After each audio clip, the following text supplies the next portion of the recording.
Consistent self-improvement, everybody. You are now listening to American gypC Podcast. I am your host, Classic, and I'm here with my co-host, gypC. And today we have Kamani Randall he is the host of Himprovement Podcast. Welcome, Kamani. Welcome. Sorry. Hey, I happy don't know to be if here. I got your name right. Yeah, Kamani. Yeah, that's Kamani, right. Yeah. Okay. All right, I appreciate you guys inviting me to come on the show. It's a pleasure having you. So where are you from? Tell us a little bit about yourself, like, where are you from and things like that. So I was born and raised in Beaumont, Texas. Okay. And for the past, I would say almost 2 years, I've been living in Houston for work. And so Beaumont's a city that's maybe about an hour and a half from Houston, more east, maybe about 100,000 people. So not the type of place that you want to go visit, I would say. So if you haven't heard of it, then it's probably a good thing. I understand. Me, myself, I'm from Mississippi. Well, born in Oxford, Mississippi. So I'm sure, it's the similar thing, even just with Mississippi. Yeah, maybe so. Yeah. What inspired you to do the podcast, and why do you focus on men or young men? Yeah, so it's kind of interesting how I got into it. But to give you an idea, for you could say 22 years of my life, right? My parents had pushed this whole agenda of, go to school, make good grades so you can get into a good college. And then after that, get a good job, have a wife, kids, buy a house, and then probably work for the next 30, 40 years of your life and then retire, right? Yeah. And so that was my whole life purpose, I guess you could say, for like the first 22 years of my life. What's wrong with that? No, I'm just playing. I'm just kidding. I mean, no, I'm just kidding. Different strokes for different folks, right? But the thing is, when I finally hit the goal, right? Yeah. And started working my full-time job, about 3 months in, I'm kind of sitting there, and I remember looking at the screen, looking at the spreadsheets I was working on, thinking, man, I'm going to be doing this for the next 30 years of my life, probably. And I was not excited at all. Like I was Reality getting no check, fulfillment from it. Yeah, you could say that. And so I figured there has to be something that I can do, at least like in my free time, that I feel like is in alignment with me, something that I feel like is offering value, something I actually like to do. Because it's like, if all I'm living for is just to wake up, do this job, and then let's say on the weekend maybe like go out and get some drinks or something like that with friends, it's like, that's not much of a life to live for, at least in my opinion. There are other things that I wanted to do. And so with the podcast, I feel like I had a skill set that kind of aligned with what would be necessary to do podcasting. 2, I was an avid listener. And 3, I would say the topics I talk about, men's personal development, is something that really resonated with me a lot. And the reason why is because growing up, I had my father around, I had my grandfathers on both sides. And so I was blessed for that. But one thing I'll say is that even though I had those male figures in my life, there was still a lot to be desired, I guess you could say, because even though they were present, I wouldn't say they're necessarily like present, if that makes sense. My grandfathers, they worked for most of their lives. They did their job, they brought in the income. But the thing about it was that was pretty much it, at least when it came to influencing me. And then with my own father, some of the things that I've even talked about on my show, I would say that a lot of the identity crisis sort of things that I talk about on Himprovement, and the idea of like what it means to be a man, I feel like he allowed those things to shape how he saw himself, and in a way, it limited him from being able to be as dynamic or as adaptable as I may need him to be in my life as my father.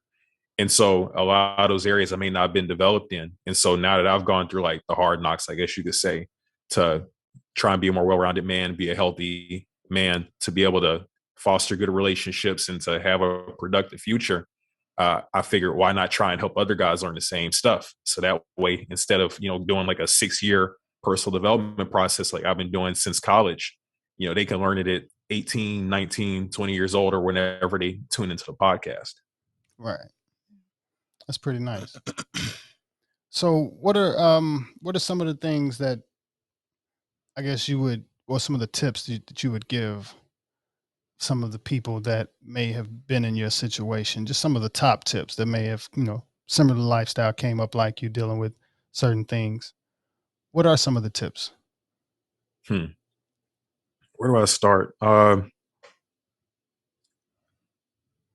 Honestly, going back to what I said about identity before, I think that if more young men had a better idea of who exactly they were and who exactly they wanted to be, it would lead to them having a lot less problems, because I would say a lot of the issues that I ran into socially came from me just not having a strong defined identity and not knowing exactly what it was that I valued.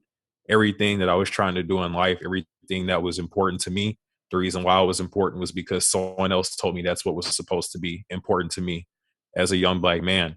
And it didn't happen until, I guess you could say, 22, 23 years old, that I started to realize, hey, just because this works for that person doesn't mean that it has to work for me. At the end of the day, it's my life. And so why would I not live a life that's in alignment with the stuff that I actually value, as opposed to trying to gear myself in a direction of like an image that other people think that I should feel, if that makes sense. And so that's, I think, the first piece of advice I would give. And to follow up on that, to, like, I guess, to deep dive into it a little bit, the first thing you really have to do to be able to establish an identity, I would say, is look at the people around you, or maybe if there aren't even people around you, maybe people that you want to be like, that you've heard of or seen before. Think of like what it is that you admire about those people. And that's something that you can work on reflecting with your own actions, you could say. So like, let's say you look at somebody that's in your neighborhood, or maybe like a teacher or a mentor that you have. You say, look, this guy has empathy. He's integrous. He's, a man of God. He's devoted to his I guess, to the scripture and all that, to God. He holds himself accountable, something like that. If these are all things that you admire about some of the people that are around you or like in your life, then why not take those things and say, okay, let me model my actions in my direction in life to align with these values, as opposed to what these other people value. Because at the end of the day, this is something that I can feel good about, and that's going to matter to me the most. Who are some of the major influences that, you look up to and admire? That's actually a tough question, because for, I would say, most of like those years when I was really developing into a young man, I looked up to my father. And the thing about that is that a lot of those habits that I picked up from him, while I felt like they may have been working in the short term, I could see they weren't putting me along the trajectory in life that I wanted to go down.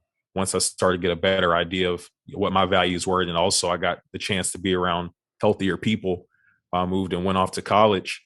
And so for a while, I was kind of just learning on my own, you could say, listening to other podcasts. Well, this was before I did the podcast, but listening to podcasts, looking at other men and mentors that I came across that were doing something that I admired, and trying to kind of model myself after them. Like, I remember there was this one mentor that I had actually met through like a summer sales job that I was doing. And just from me going into his house and trying to sell him the stuff, I saw how I saw the relationship he had with his wife and with his kids. And that was something that I had never seen in my house growing up. And so I really respected it, and I wanted to model my future relationships after that. And so I kept in touch with him, and he was one of the people that I would talk to get advice about family related stuff. Right. And I had another mentor that was, I don't know how his family life was, but I know that he was excelling in his career. And so he was, you could say, my career mentor. I would always run stuff through him. I would ask him about what I could do to make myself a better candidate for whatever internship that was coming up, or to get in a certain program. And then whenever I got my full-time offers coming out of school, I ran them by him and asked questions about that. And so that was really the main way that I guess you could say I kind of guided myself to be who I wanted to be. And then now, pretty much, now that I've kind of taken on this project doing Himprovement, I still know those guys, and like I've caught up with them every once in a while. But the thing is, different things with the pandemic and all that have made things pretty difficult for people to do maybe what they did before. Mm-hmm. How long you been doing the podcast? Only like a year and a month. So I started for During the New Year's pandemic. last year. Okay. And so it just made a year for this one. Okay. Congratulations on your consistency on that as well. Oh, hey, thank you. I appreciate it. You, as far as for me personally, my parents divorced when I was elementary. And as I've grown older, I've learned a lot of things about both sides of, my parents. And I've also kind of did a little bit of study on, more about who my father's people was as well. My father's Mm-hmm. family was. His real father died when he was 2 years of age. And my grandmother remarried. So he had a stepfather and everything, and they had more siblings. But for me to, even learn, I'm a daddy's boy. So I've spent a lot of time, of course, with my father. When me growing up, he had an alcoholic habit. Mm-hmm. So from my birth to probably in my 20s, that was a relationship. I can't say a relationship. It wasn't anything negative for me necessarily, because I'm a father's boy and I was able to look past a lot of things. And it not just him, it was from on both sides of the families.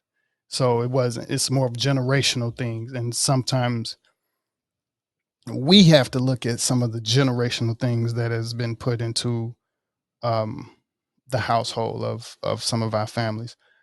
The studies that I did with my elder, who was he's in his 80s, and he does more of the research on the family. I was able to learn more about, the genetics of my family.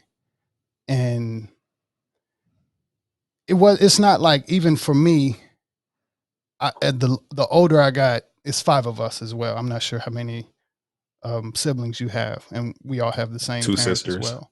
Okay, 2 sisters. Yeah. Mm-hmm. And it was just for me.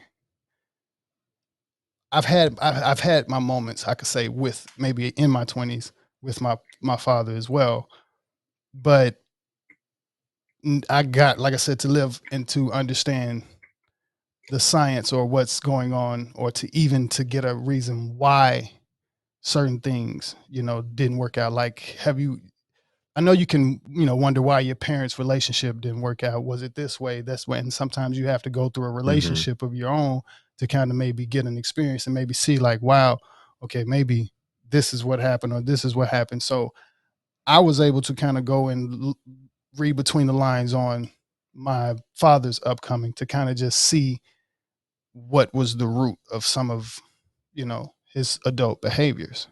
And Mm-hmm. I just actually recently learned that his drinking habit started when he was like 12 years old. Oh, And man. that was something that I didn't think about growing up. Like, when did he start? My grandmother was 16 when she had him. So it was a different time, but to kind of get a little picture of, or to try to see what their childhood was like, and kind of where does some of this, you know, I could say maybe, just, it's not even necessarily characteristics, because a lot of it does depend on the environment that you're in. And the 5 of us, even my siblings, we all have different energies about it. I care to learn about, the history a little bit more than them. They're still interested, but we all have those different characteristics as well. So of course, I'm 38 years old now. I've grabbed my negatives. I've been through the positives of, same characteristics or similar. I can say similar, characteristics, and seen where my father may have had his complications, where my mother may have had her complications, where the friction may have, been. I'm still grateful for my life, but to even grow old enough to understand that our parents were traumatized in a Mm-hmm. way that they'll probably never tell us.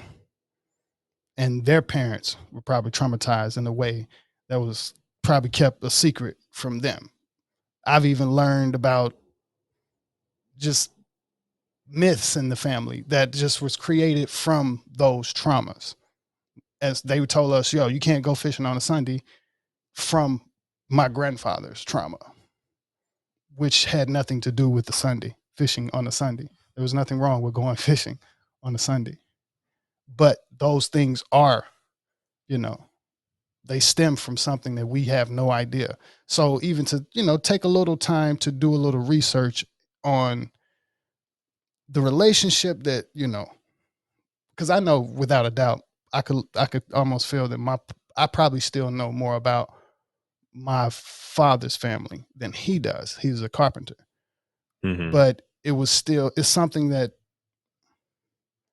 it matters to him, but at this age, it doesn't at the same time, because there's really a lot of pain that come out, even with me and my uncle my elder sat down, and it was a recorded session.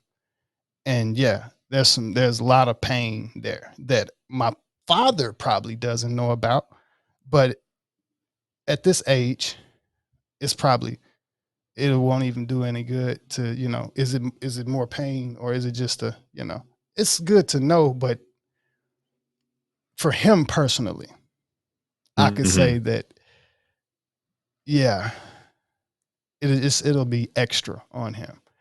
But like I said, and every situation is different. I don't know anybody else with, a story quite like my father's, still have overcome some of the things. And we're all, there's a very good peace, as life goes on, there will be, understanding, and okay, these things had to go sour in these generations, maybe for it to work. Like I said, what you're fixing in your generation. I think I see where you're coming from, and I can definitely relate to it, because at first you could say I had a lot of resentment, and that was something that took a while to get over.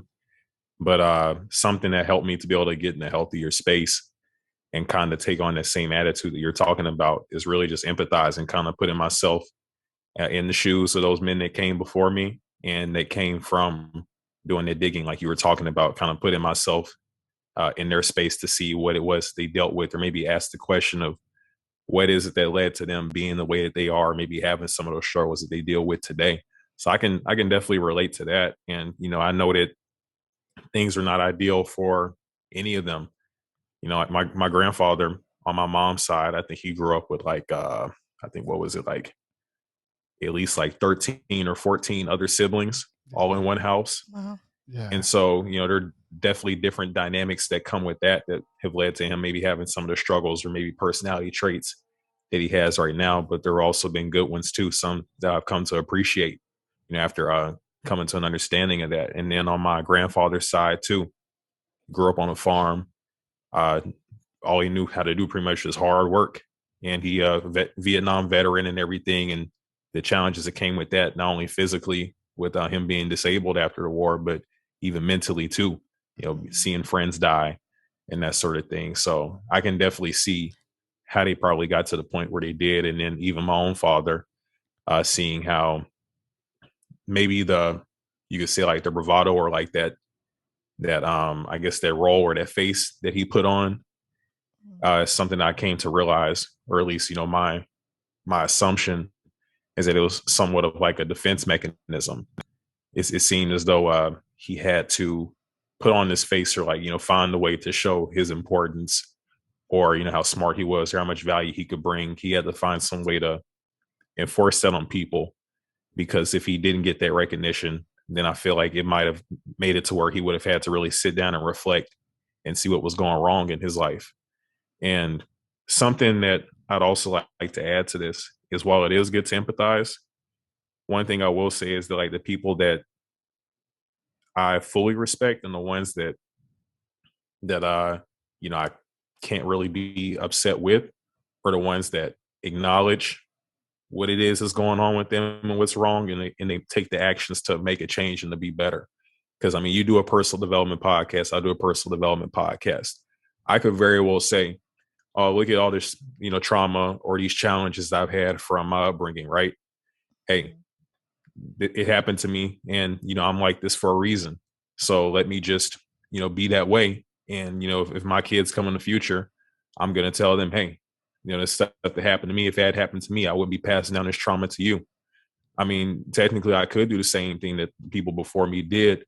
But the thing is, I feel like that would be extremely selfish. And that's the part where, like, I can't empathize fully, because the thing is, it seems as though it seems like it's a problem for men in general, which is kind of something I talked about on the show too, which is taking that step back and getting rid of the ego to be able to actually reflect and see what it is that you're doing that's making things not go well in your life. Maybe you aren't as competent in one area as you thought you were. Maybe that you aren't as great of a guy as you thought you were, right? Maybe your character and your morals aren't as straight as you thought they were. And I think having that attitude to be able to reflect and to do that, I think that shows like true selflessness, because that's when you know that somebody's really putting the best interests of the people that they brought into the world and care about in front of them, as opposed to putting their ego ahead of the best interests of other people. Did I kind of connect the dots in that to like add some more depth to my perspective?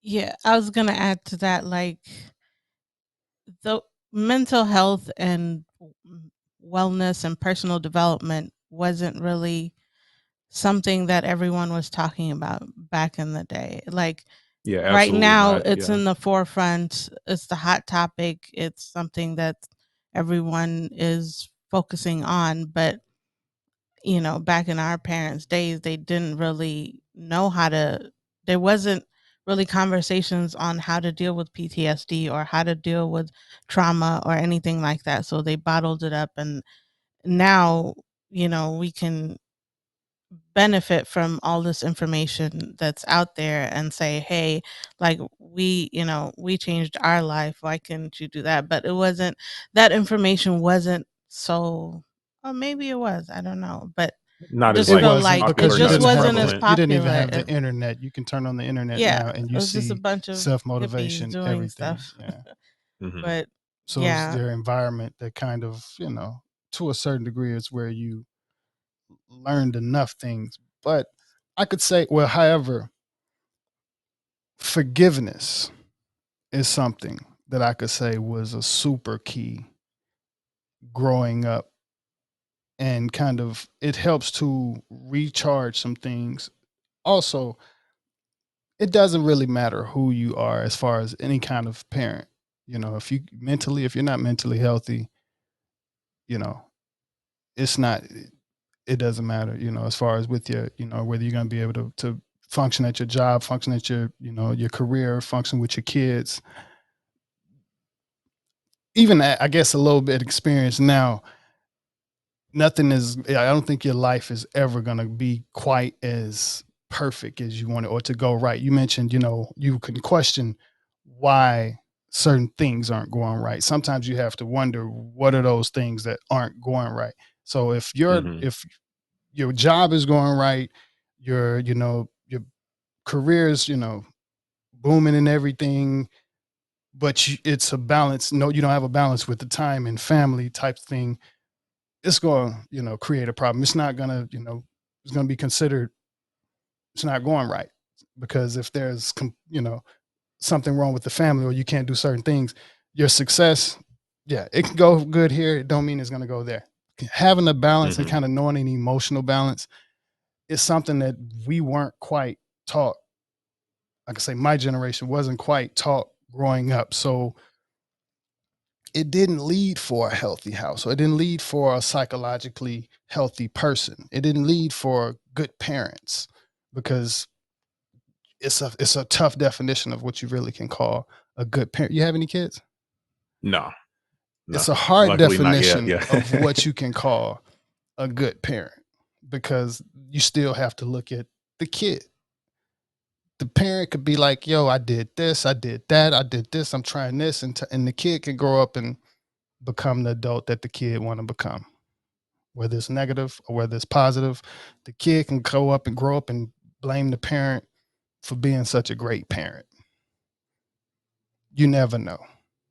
So myself, I have a 20-year-old in Mississippi. It's a different ball game. when it comes to the individual life. I can win in a lot of areas. I probably won't be able to say I'm one of the best fathers out there, but it really depends on whose definition or whose opinion. Right. At the end of the day, it depends on, is it your kid's opinion, or is it your wife's opinion, or is it somebody out there's opinion? Is it your own opinion?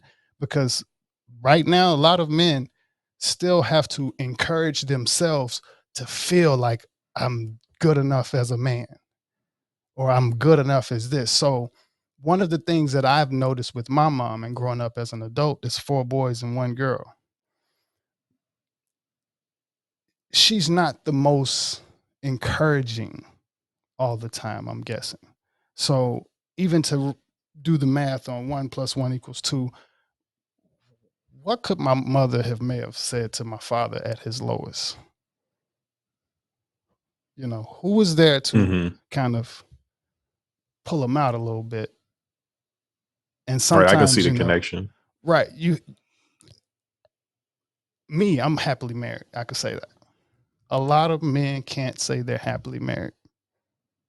A lot of men can be married. A lot of men can be married and have kids. A lot of men can be married and be the best father, but they really just wish they could have got out that marriage or something, or just, you may never have it right in all areas as a man growing up. Because you're never gonna really have it right. My bad. You're never really gonna have it right to society. We know where we're going with this. We know that, hey, me personally, I don't really watch a lot of movies, but I do still look for that. How many main Black strong characters can we see on the film or on the TV? And this, that's one of the things that is like, I have no control with that. We understand where that control comes from. How long has that been? But it's like, yeah, it's something that it's embedded. It's being embedded. It's being a part of the program. Dating is not necessarily going to get better. Probably not. If anything, I think it's just getting worse and worse. Yeah. Just from my perspective, I think it's been gone 24. And so, most of dating goes on dating apps and all that. And just from what I've heard from older people, and then just really from my own research, it doesn't seem like it's going to be getting better anytime soon. In your opinion, how has the pandemic changed the dating scene? Or the pandemic? Well, yeah. To acknowledge what you had said before, though, I just wanted to say that I do appreciate you sharing that perspective about, like not maybe having it together in all areas. And I don't think anybody should expect their parent to be perfect. I definitely wouldn't say that I do either. I wouldn't expect my dad or my mom to be perfect. The thing that I guess you could say is the most important to me is just that effort, that there was at least effort put in to try and be the best that you could be. Right. And that might be something I failed to communicate whenever I was kind of elaborating on my stance on it, because I think that key thing that made it to where maybe it didn't always sit right with me was that I didn't see effort, you could say. But I definitely do see where you're coming from, where how, there's going to be different factors that are going to make it to where you aren't going to have all your, your stuff in order in every single area. And I definitely would think it'd be unrealistic to ask somebody to do that, to just be perfect everywhere. But so I do see what you're saying. I think we have common ground on that. And yeah, then to answer your question about the dating, honestly, I don't think that the pandemic necessarily has like done too much to change dating, because most dating was online already anyway. I mean, maybe it made it to where like people weren't meeting up as often, or maybe doing like more like FaceTime dates, that sort of thing. But I feel like it's pretty much the same type of avenues. Like my mom and dad, they met at the mall, right? Yeah. Pretty much like every girl that I've met up with or like hung out with has probably been either from in college, if I happened to take a class with her or something, or been in a club, but the other ones were all from dating apps. And so the pandemic, I guess it just made it to where people had to be like a little bit more safe about it, or like maybe they didn't do it as much, but I think it's still the same. I figured like people had less trust, or I guess more in the beginning when nobody knew what what was going on. I was wondering if people were, less trusting of each other, so that kind of changed the dynamic of, when you're first meeting up. In regard to COVID, I know one thing that's a little bit different now with dating that I didn't think about before is vaccinated versus anti-vax. There are some people that take that stuff very seriously, where, if you aren't vaccinated, they won't date you at all. Won't even consider it. If you are vaccinated, they have some people that say, I don't want to talk to somebody that has the vaccine. And so that's one thing that's very specific to the pandemic. But that's one I can think of. You talked about, I thought that people was being only able like to a parody. Oh no, that's a real thing. Actually, no, that's actually a real thing. I won't say that I've come across it often, but there are profiles you'll see on there where, let's say, like, if you have the jab or something like that, swipe left, don't talk to me, that sort of thing. But and you mentioned something about people being comfortable. I mean, yeah, that's one thing. You kind of have to be a little bit safer whenever you're doing it, like the online route. I mean, I'm a guy, so it's not really something that I think about. But I would imagine for women, that's something they're a lot more conscious about. Like, I've heard of like some girls, like if they know they're meeting a guy at like a cafe or like maybe a bar or something like that to get drinks, they might have a friend that's like around in the same place. They'll like, watch her walk in and like meet up with the guy just to make sure she's safe, that sort of thing, and like kind of just hang out in the area. But me being a guy, if I get them to agree to the date, I just show up. I don't think about my life being in danger or anything. It's not like I'm putting myself in a spot where we're just completely alone. Where, let's say, maybe somebody's trying to set you up and rob you. I know that happens on dating apps, where people can get finessed like that, and you can have some people that aren't the people that you match with come and show up and take your stuff. But yeah, I haven't heard of that happening to anybody that I know. Not to turn it into like some type of Kevin Samuel segment, but I definitely wouldn't want to get into that. Right, if you was to visualize meeting the person that you would be interested in, what is like a type of place, or what is the scenario, or what how do you visualize meeting the person that you feel like, okay, you'll be able to trust?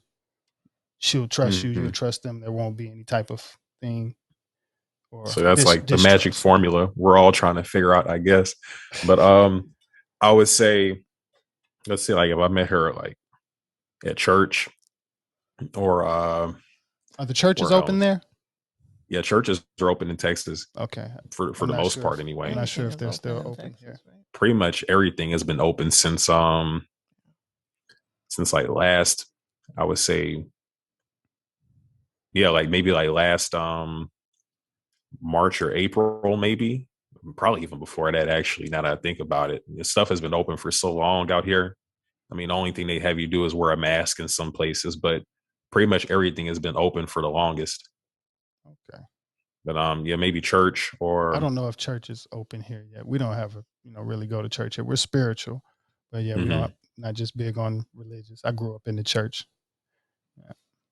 So that's why I don't know if the church is open here. Oh, I mean, that's understandable. Yeah. That's just I go to church, so that's the thing. So I would know. Yeah. But they didn't really open until like some months back, if I'm correct. But maybe there, or maybe at like something probably related to like wellness or like personal development. Like maybe if it's like a book club. You travel often? Places? Not often. I've only traveled maybe like out of the country. I've only traveled like 3 times, and I've been to like a few other states. Like I went skiing one time in New Mexico, but I'm not like a big time traveler. Okay. Maybe for my age, I guess I've traveled a little bit more than average, but I'm not going somewhere every year. Okay. I can say that traveling definitely helps with with dating. If I was to give any kind of in dating advice and I don't really give dating advice because but Why do you say that? traveling would be, just because you meet so many different people. Some places have people have certain areas, and it's just the mindset of that area. So like the visualization that you may have of meeting somebody, it may not be in Texas. It may be Right. somewhere else. And with you knowing that it's somewhere else and it's not what you're used to trying, or if it's just something new, it'll give you a different vibration to be like, okay, it's a better chance, or it's a better feeling. It's a less fear, maybe. Maybe they're not, it's the same. It's not the same as, I got you. So 'cause you're saying, let's say I go travel somewhere like to Africa. No, I'm just kidding. yeah, Africa. Yeah. Or some other Gotcha. country, and I go live there for a little bit. And if I like the culture, if I like the vibes there, maybe go live there and find a wife there. It doesn't even necessarily have to live there. You don't have to probably live there, but just kind of practice. Yeah, but living there, yeah, you could try Yeah, that as because I well. was thinking, like, if I don't live there, or maybe if the person I meet, if she doesn't move, I know the long distance stuff could probably be pretty challenging. Yeah, and I'm the youngest out of 5, and I have 2 siblings that's not married, and I could say the only frustration that they would probably have where they live now is that they've been there their whole life. So if the dating scene gets frustrating, it's because it's that energy there. Maybe, and whoever made the rule that the person that you're looking for is going to be in your hometown of where you were born versus on earth. Yeah, I mean, they don't have to be in your hometown. Yeah. They got, what is it, like 330 million people in the US. So I mean, cut that in half if you're heterosexual anyway. And then you got that whole pool of of women of all ages to choose from. Probably cut that down a little bit more if you want to pick it in like an age range. Yeah. Right. But that's still millions of options. Yeah, you don't have to stay in. I would have to stay in Beaumont, to try and find my soulmate. I highly doubt I'll find one there. Yeah. Just kind of based on that stuff you said, but like, you may not like the mindset or like the culture of a certain city that you might live in. I know I hate going there. Because you said how many people? It's got like 100,000. 100,000. 10 million in all of LA. No, all of LA County.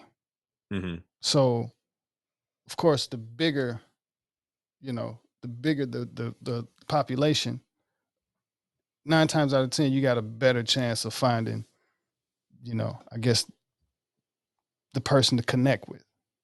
Right. Depending on it. You LA got to keep might that be a little environment expensive, down. but well, no. I'm just giving you an example. Yeah, but of Houston, LA, but a place. I think Houston will work Houston for me is right huge. now. Yeah. Houston I think it's is got huge. I think it's like maybe 4 million people. Or But I could be wrong. Get into traveling and kind of I guess outside of. Oh yeah, no, I don't get me wrong. No, I get what you're Texas. saying. Yeah. I'm definitely gonna. I mean, that's just something I want to do. Keep traveling, keep gaining new experiences. Yeah, I'll definitely keep my options open. That's the thing, because I know normally when I go on the trips, it's just okay, I'm checking out the place, but I never did think of it from that perspective of, oh, let me see what the dating culture is like here. Yeah. And see if it's better for me here. I never thought about it like that. You just learn little things from other cultures that you can incorporate into, I guess, your personal culture. Like for me, I love cooking. And so like when I travel, I get like different types of spices, different types of vegetables they use in this place, or, I kind of mix it up. I take all the good things from each country and I, create my own perspective and projects on things. And I would say, I guess, it's definitely different strokes for different folks. It's different for everybody because, like I said, I don't really give, like don't really try to do we haven't, on the podcast, this may be the most we've probably gotten into talking about relationships or whatever, but because I listen to myself and I'm like, how would I give my same advice today? And it would sound weird because it'd be like, where'd you meet your wife? Well, I met my wife in Atlanta. Everybody be like, not Atlanta. Don't go to Atlanta looking for a wife. Yeah. So, from what I've heard, it might not be the most. All right. So I wouldn't be able to be like, all right, my footsteps, that type of, so it's different strokes for different folks when it comes to relationships, but definitely don't force it. Yeah. I could definitely say, don't necessarily force anything, even with just,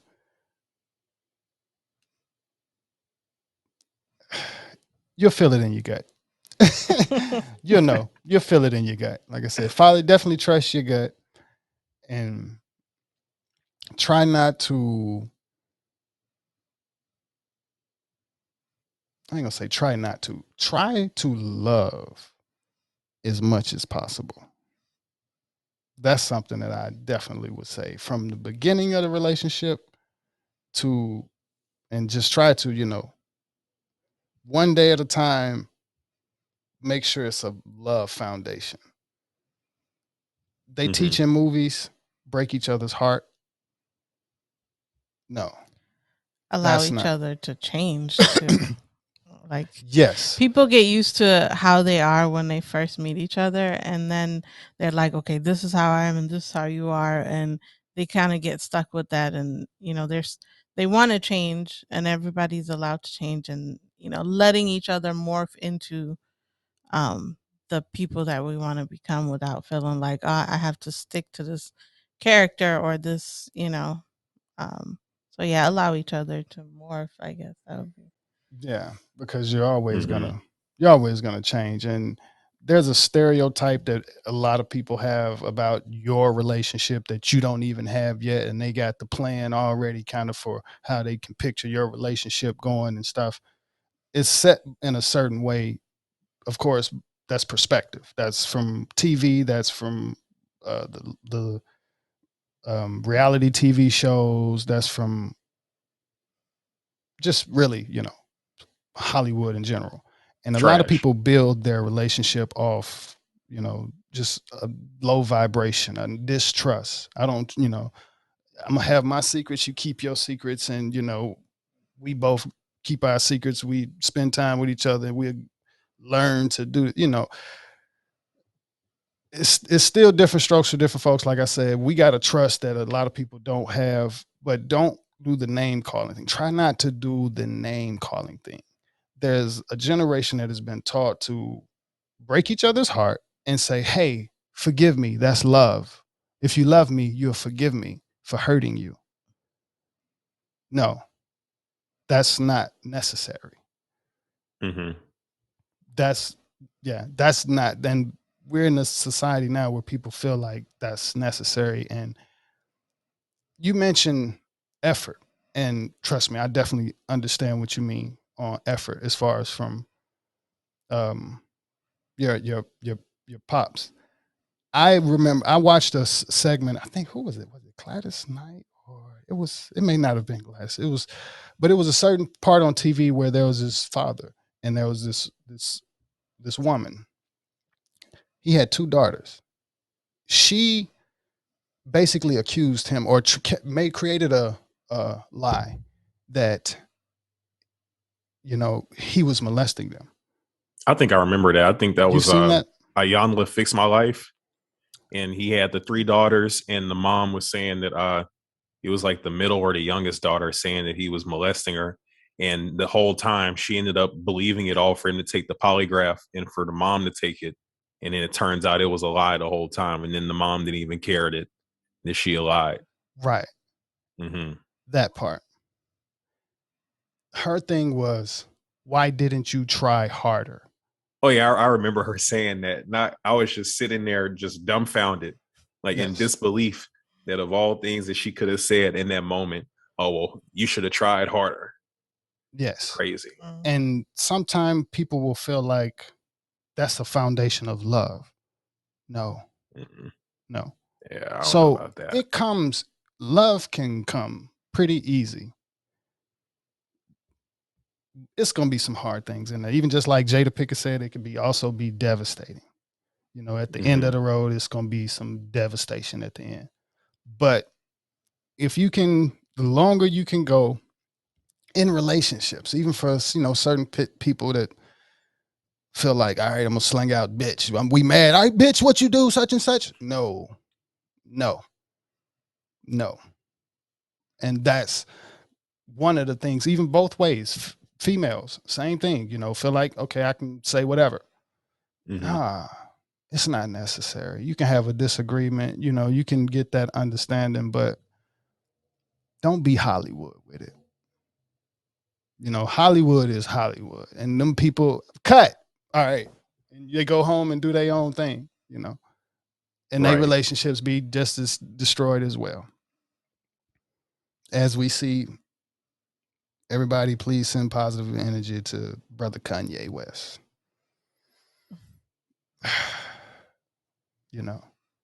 Very successful brother. Now, you up to date on his struggles?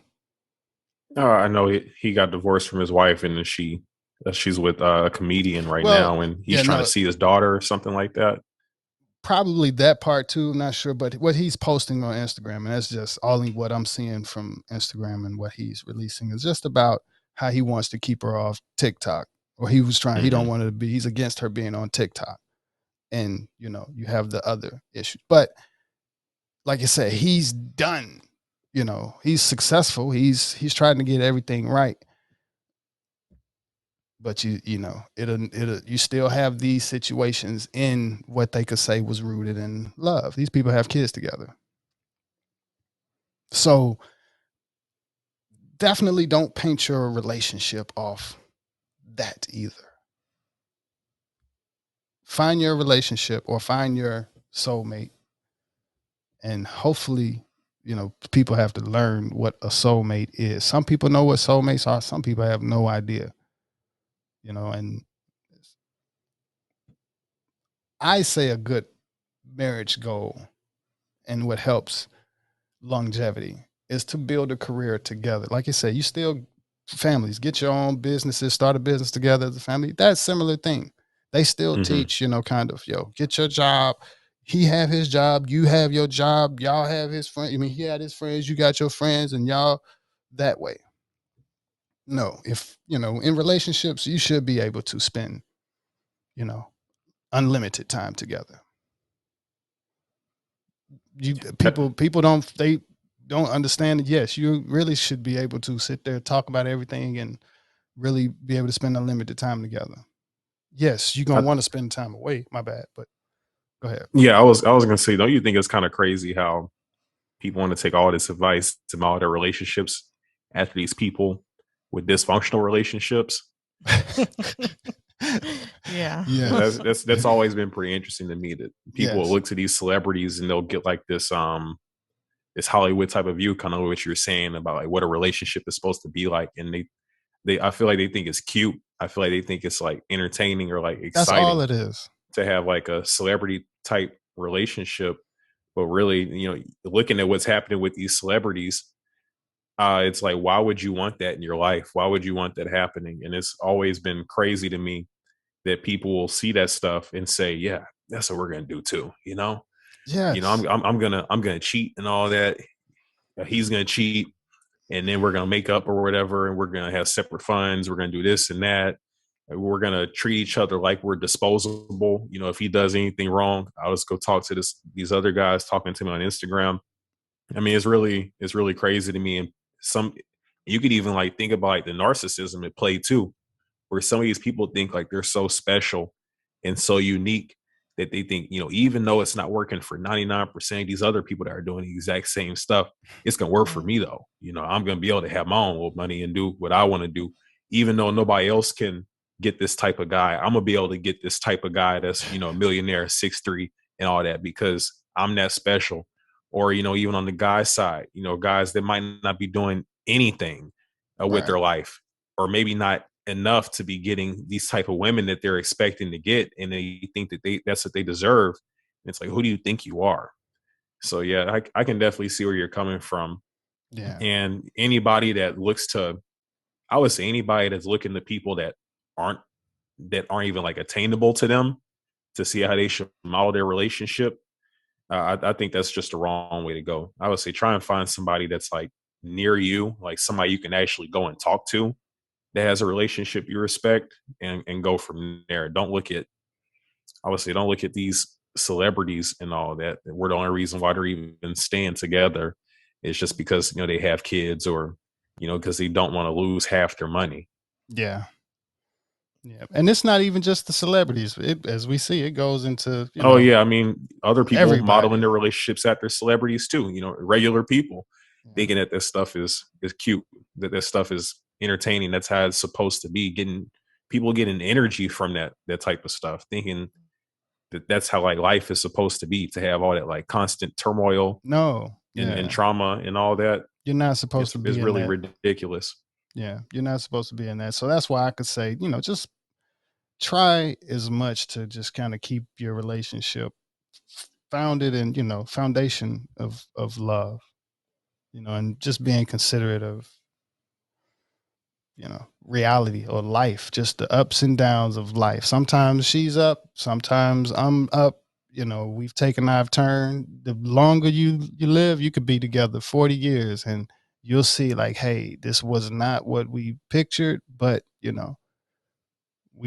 learning that, we glad we got each other, and we're glad we have allowed each other to adapt, because if we wouldn't have, we'd be very stagnant, and that's people don't allow themselves to adapt in relationships.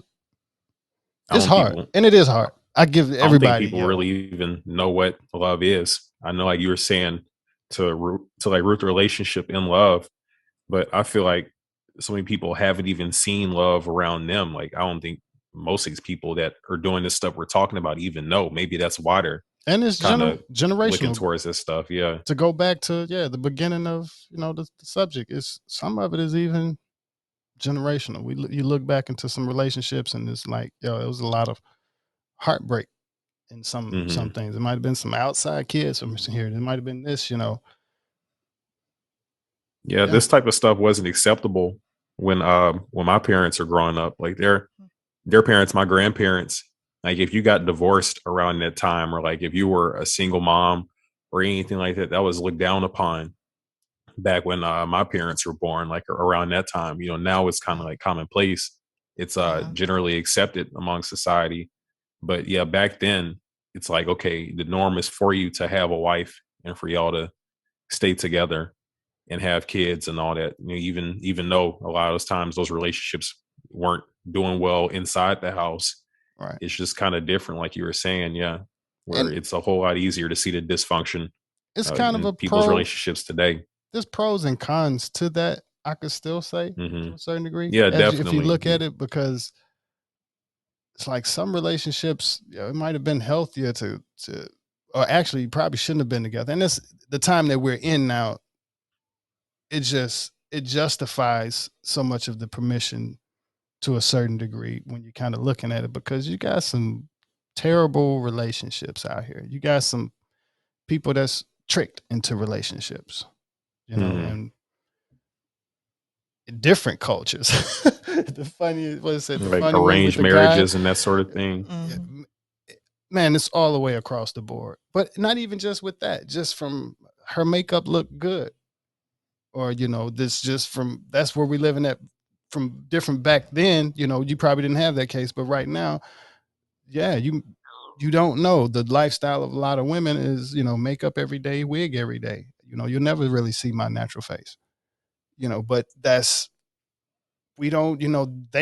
different. A lot of that has changed. So even dealing with certain men, or just, it's a different connection. It's not the same necessarily genuine connection. And I hope people don't find that offensive of what I said, but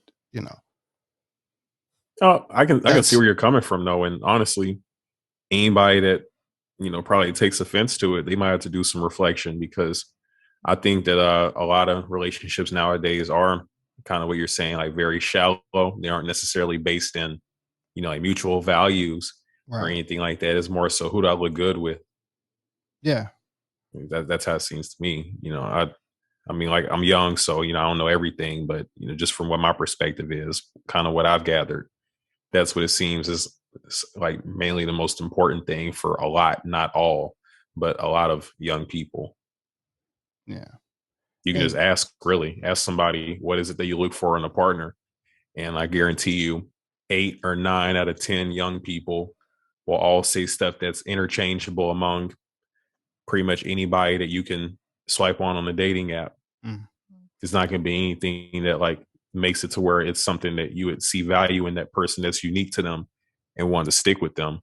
It's all interchangeable stuff. You can literally put that criteria probably into a dating app or like a search filter and find hundreds of thousands of other people that meet that exact same criteria if you look at the stuff that people say now for what they want in a partner. Communication is everything, I could say. And I wonder if you put that up there just as number one, communication. I wonder. Yeah, I would say it's definitely an important part of it, because if someone doesn't have the ability to be able to share what their expectations are, or maybe tell you what the issues are that are in your current relationship, or maybe just what they're dealing with personally, tell you to be able to mesh with them and cover all the gaps together, then it's probably not going to work. So when it comes to, I guess, like your childhood with growing up, and you didn't have any brothers. No. So what's me? I had brothers. I have, I'm the youngest, so I can also kind of gauge my emotions off kind of feeding off them as well. And like I said, we like I said, we love our father to death to this day. Mom to death, the same way. Like I said, they just both celebrate their 70th. But I could say that I did have them to kind of help me emotionally work through some father things, or Right. just that part of it. My oldest brother, yeah, he was like the teenage guy in the family. So I can't say I didn't have men in my family or in my growing up. I could still say I had my older brothers. Yeah. So for you, what is it like? I guess are you the oldest? I was the oldest. You're the oldest. Still am. Yeah. Yeah. So what is it like as the big brother, to have to kind of try to figure that out and hold, and then with your younger sisters, did they have any type of, is it the same experience or same energy that that they have as well? I would say that all of our experiences were different. As far as like noticing the shortcomings, of the people like in our house, I would say, at least 2 out of the 3 are on the same page.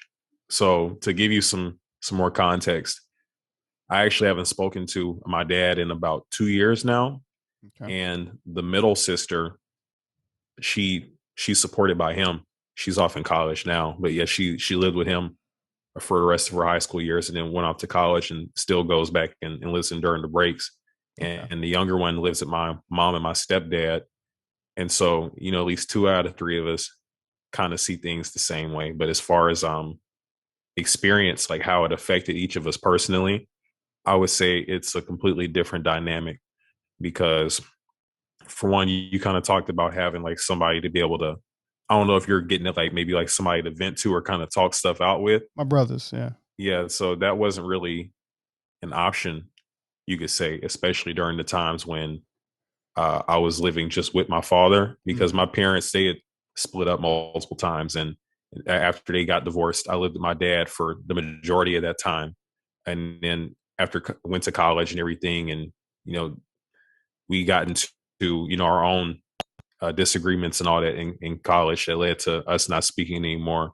But for a large chunk of that time, though, like of me developing into a young man for a good bit of high school and for college, I was just living with him. And the thing is, there wasn't really anybody to speak to kind of, work through some of that stuff. Kind of just, it didn't happen. Okay. Instead of getting like that release, you could say, it kind of just got bottled up. It kind of got just repressed.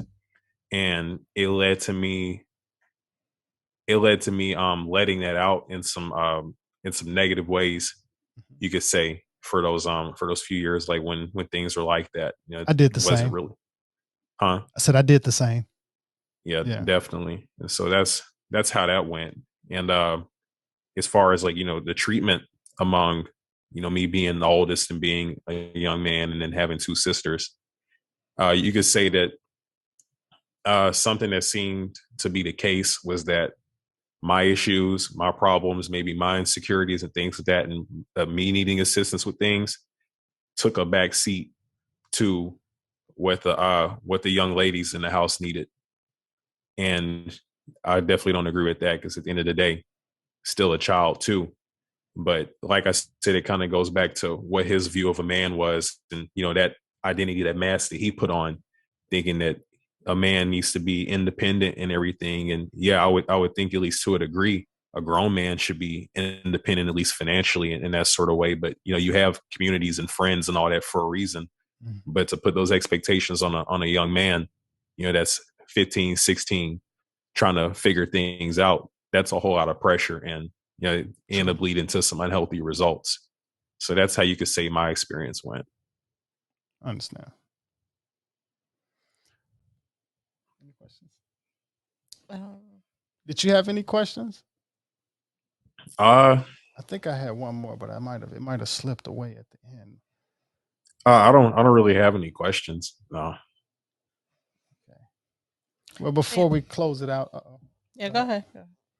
Before we get ready to close it out, what are some of the things? Actually, I'm trying to think. I know I had a question, but I can't. It's like there. I don't want to close it out without. I'm gonna have to let it slide. I guess. Bonus question, though. I guess I'm gonna go ahead and ask, and I'm gonna start asking this a little bit more. Can you swim? Yes. When did you learn how to swim? I learned how to swim in middle school. Okay. Yeah, I was. I'm trying to think of where. I was in Scouts in middle school, and I didn't know how to swim. And so going to like a camp or whatever, I took like the swimming merit badge class, and they taught me how to swim there. And I'm glad that they did, because yeah, it definitely could have changed the quality of my life if I didn't know how to swim, with things that I've done since then. But yeah, I'm glad that I got that exposure. Okay. Yeah, that was my first time asking that question. But like I said, I'm gonna start asking that question to more of our guests, just to see, who all can swim, or how many people, can swim. Mm-hmm. And like you said, it changed your life. I grew up as a lifeguard. I started lifeguarding when I was 15. I recently taught a friend of ours how to swim, and energy wise, I saw a complete change in his confidence. And like you said, it helps with energy. I guess that was. Yeah, but I think why you started asking that question is like, we saw there were stereotypes on YouTube, and just in general. So to a certain type, but I'm still interested just more in, seeing the demographics of people that swim. Personal survey. Yeah. So I think there is a deeper explanation to it, is because I'm assuming it's because they say Black people can't swim, right? And I think there might be something to that. It could be a socioeconomic, sort of thing. Yeah. Where, it may just so happen that maybe a lot of kids, Black kids that might be growing up in a disadvantaged environment. They're most likely not going to be paying for swim lessons. Oh no, I was a lifeguard. Or maybe don't have access to a pool. I don't know. In Mississippi, I was lifeguard for the public schools. You come to the pool, pay $1, and you got access to swimming. I've maybe had to save maybe 2-3 kids my whole Mm-hmm. swimming career out of over 5 to 6 years. That was definitely super stereotype. I don't know what it is. Then I don't know how to even. It's only a stereotype. Yeah, that's all that it is. Trust me, we swim like fish. You know, there's plenty of people out there that can't swim. You know, it has nothing to do with black people can't swim. No, yeah. But yeah, that's just a stereotype. But I couldn't scrape up the question that I wanted to ask. But it's all good. Yeah. All right. I guess before we close it out, tell the listeners where they can find you. Tell them about your podcast. Yeah, sure. So once again, the name of the podcast is Himprovement, Himprovement. Mission is to help guys activate their potential and achieve their goals in life. And if you like to find that, I do have a website. It's called Himprovementpodcast.com. Or you could also check me out on Instagram. My Instagram is my first name, Kamani, Kamani, and then the letters A and R, the number 1. Or you could also just look up the podcast on Spotify, Apple Podcasts, Google Podcasts, any of those major platforms.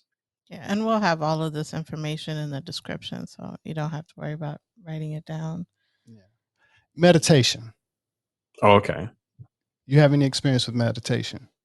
Yeah, I've done some meditation. I used to be pretty consistent with it in the past, but I haven't done it as much recently. But I actually had a guest come on not too long ago that did like a whole thing about meditation. Okay. Yeah, it's definitely something that I didn't learn about until after college. If I would have knew about it when I was going through what I was going through, I know it would have helped then as well. Yeah, absolutely. I wish I had known about it in high school. Yeah, but you know about enough, though. You know about podcasting. I'm sure you probably know about cryptocurrency as well. So a little bit. I have some friends that are, much more knowledgeable about it than me.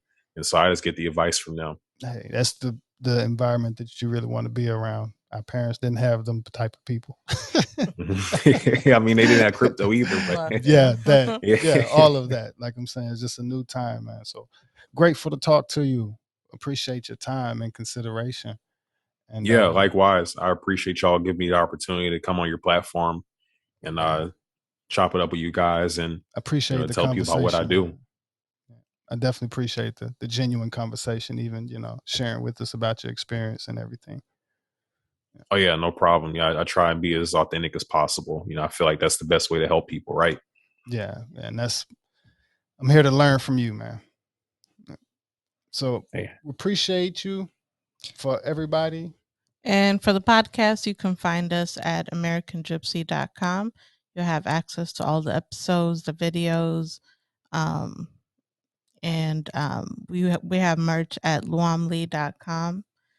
And also have some nice vibes if you want to check out some music at Classic, KLACCIK, CARPENTA, Classic Carpenter on Spotify, Apple Music, and all Tidal, the music platforms, all the platforms, YouTube and all. Thank you again to our listeners. Thank you again, Kamani, and consistent self-improvement, everybody. And we'll talk to you later. Peace. Peace.